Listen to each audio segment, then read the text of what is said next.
What's going on, guys, and welcome to the Diamond Standard YouTube channel at The Collector. We're going to be starting day number 8, game number 1. Please like, comment, and subscribe if you enjoy this kind of content and would like to see more of it. You could even comment on what kind of content you would like to see more of. In game number 1, we're going to be playing against a nature deck with a hand that I am pretty happy to open with. Obelisk, small creature, and a little bit of removal is always a decent start. He starts with a wild boar. Celestial stag. Try to get rid of that stag so we prevent some of the card draw, and we'll just use the boar as a shield if we can. He gets out the wolf, but we'll see. I've got Ray Disintegration. That's my short-term plan. And that pretty much prevents him from using that to grow real big. I'm going to try to ping down the Nightleaf Keeper because I want to be able to keep my weapon in play. Ultimately, the Guild Enforcer is going to prevent me from having a really good time, but we'll see what happens. Blade Fly, so he's wide and strong. Yeah, at this point I don't really know what I can do. I Corpse Explosion and put some damage down, but that won't end it. At this point I'm kind of suspecting that he'll have it, but we'll see. He will definitely have enough to clear my board, probably. Yep, and he cleared my board, so there's not really much I can do at this point. Even with all those zombies out there, yeah, he can basically do enough damage to win the game, and he did. So headed into game number 2 with 0 wins and 1 loss. I will be playing against a mage. Decent opening hand because he has to burn a lot of spells in order to get through all of the creatures that I'm able to bring out. He removed a lot of cards in his deck already, which means he's basically setting his combo off very early. The foresee means he's trying to find a certain card, I believe, to play School Teacher, and then combo off for a boatload of damage. I just clear his board and try to put damage down. Clone.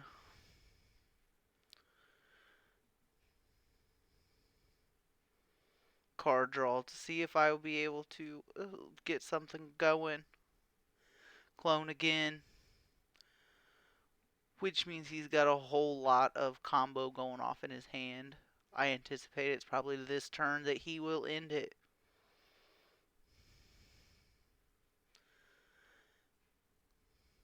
And in fact, he is able to do basically my entire stack of life. So headed into game 3 with 0 wins and 2 losses. Going to be facing another death deck. Opening with a hand that I don't love. Playable, but don't love it. He pulls out an asp. I'll burn that asp.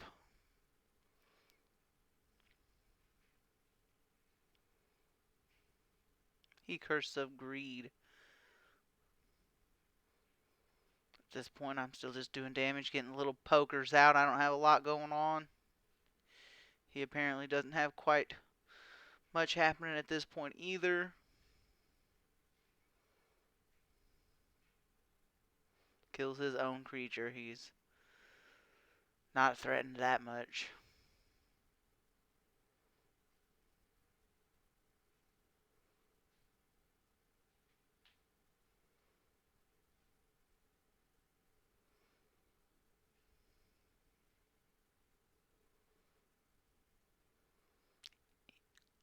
He drops out Eva, the Baroness of the Dead.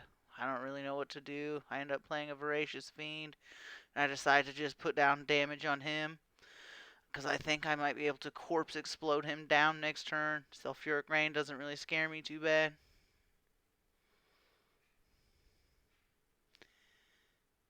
And in fact, I put down just about enough damage to kill him. And because of the card draw, I pull Ragnarok and do, in fact, kill him. So headed into game 4 with 1 win and 2 losses. I will be playing against another death deck with a very similar setup. Petulant Imp to Petulant Imp. Necroscepter. I get a Fickle out. Wicked Fae takes care of me. He's getting wide quick. I don't put anything down. He puts down Neferu. Ragnarok. I drop a Fickle. It's his turn. He manages to take care of the Fickle, and as soon as he hands it over, it's game over, basically. GG. Game number 5 with 1 win and 3 losses. I will be playing against a war deck in this game. Decent opening hand. Pop the Corpse Explosion and trade it for a Skeletal Hoplite. Trying to get something out there that I will be able to keep something alive with. In fact, he lets me keep a zombie alive, so I will now have a 1-1 and a 2-2. He's getting protection on a 4-4 that has Tempt Fate. Luckily, he didn't get anything from it that time, and my board keeps on growing.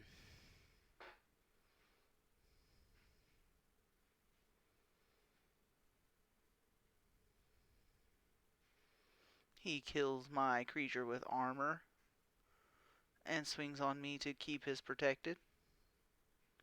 I decide to get the Nether Swarm Lord out there and just pump up all my zombies.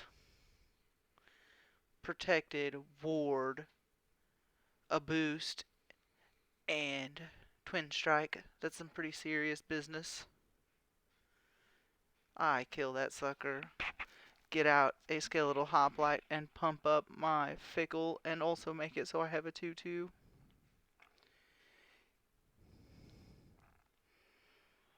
Lose the Fickle, but I'm still getting through to him. 2/2/2s in play. Wow. He manages to do it again.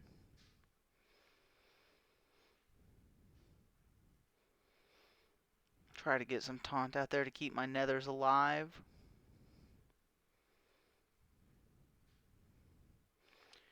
He manages to clear most of my board, but then I see an opportunity to do the same to him. Slowly poking away. Need to get him just low enough that I'll be able to pull off a Corpse Explosion.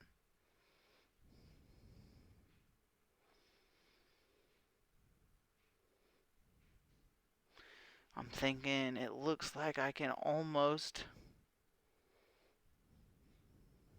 take him, but I didn't calculate having quite just enough damage.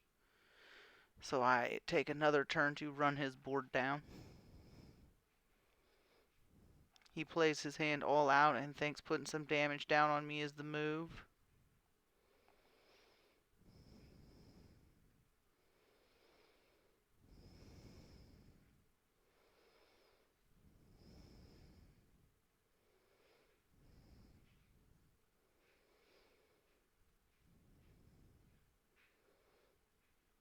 Enduring Shield does not get him there. I know I have enough damage this turn to Corpse Explosion and take it. Bang. Game number 6 with 2 wins and 3 losses at this time. Going to see something good against a nature deck. Anticipating something fun. Simple board, no trinkets.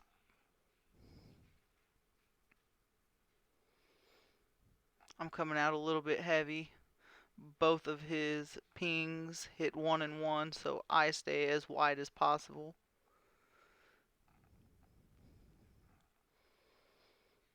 Zombie spawn. I've already got him down to 19 on turn 4. He does manage to get rid of my scepter. I have 2 Ragnaroks. I decide to go Nether Swarm Lord for card draw.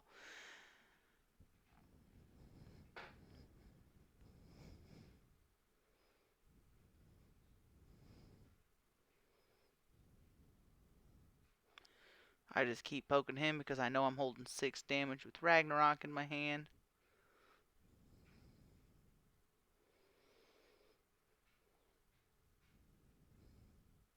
I'm not exactly sure what the best move at this point is.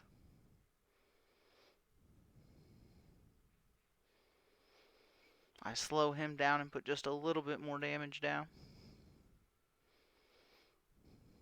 He gets a little bit of heal out there.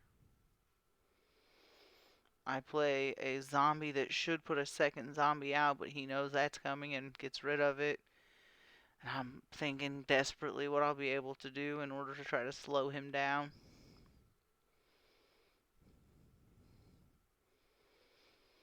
He keeps clearing the entire board.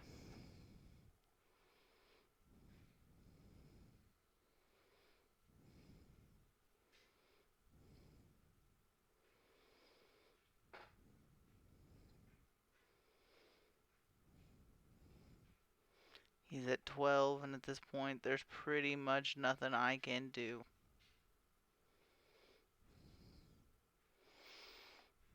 And I hand it over knowing he will end it. GG.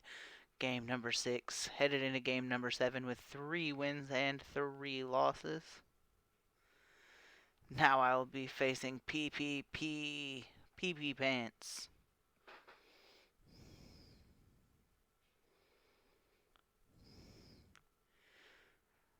Playing a death deck. He's got some mana spawn, so I take a guess and think he's probably playing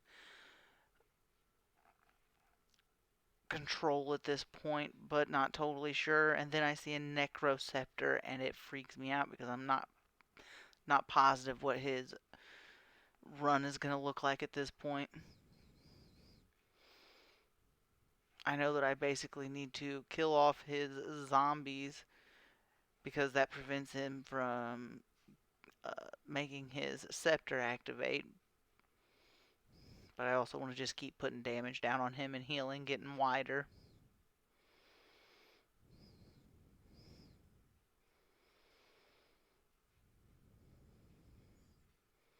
Bring the Fickle back. I clear both of his zombies. Neferu, strong. I know she needs to die because it will permanently get rid of her. Instead of him being at 15 health and it coming back to his hand over and over and over again. I'm kind of nervous at this point because I don't really know if I will be able to turn it around. Yeah, an Apocalypse now clears the whole board. And at this point, I'm still just hoping to try and get wide and heal. But I'm in pretty bad shape. Unfortunately, he gets really wide really quick. Hortuck, the Fallen Commander. Headed into game number 8 with 3 wins and 4 losses. Going to be facing a war deck. I end up having a pretty premium opening hand. I usually love this hand. It's a little expensive going into a war deck, so that does make me a little nervous because war decks come out pretty quick.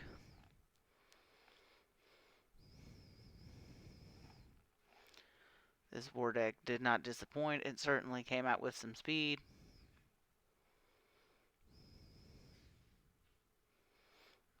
Speed pump, always nice to see. He's definitely getting strong quickly. At this point, I'm trying to get anything down to be able to slow him down.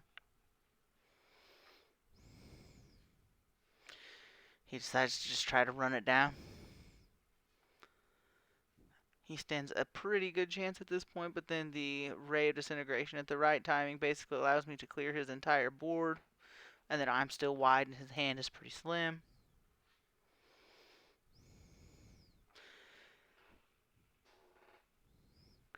Quite a pain in the ass whenever he gets hidden. Nether Swarm Lord to try to heal and get wide.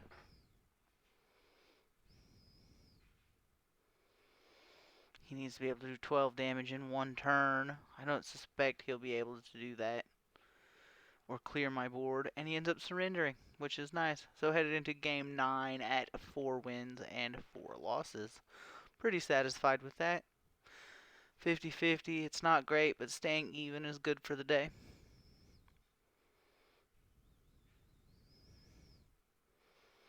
Facing a mage, he opens a little bit of a time bomb.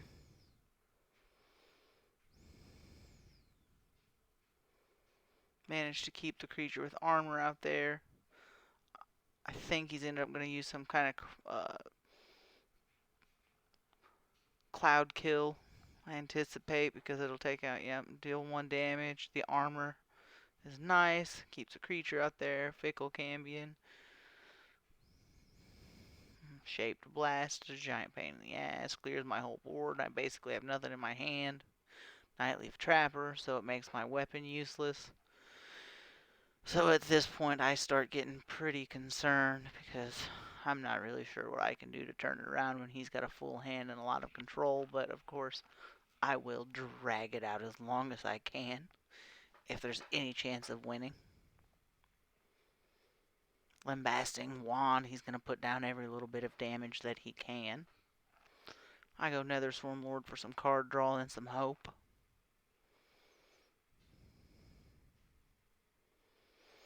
He is just stalling, taking as long as he can, because why wouldn't he? Leyhorde Hatchling. I put out my Necroscepter and my Wicked Fae. And of course, Curve Blast, and then Nightleaf Trapper. Ray of Disintegration to kill the Nightleaf Trapper. I've got a Necroscepter in my hand, but then of course he's going for lots of card draw. He is going to be looking to end this as soon as possible. I get just a Decaying Rhino and the Scepter out there in hopes of being able to slow him down. But in reality, I anticipate he's going to end it.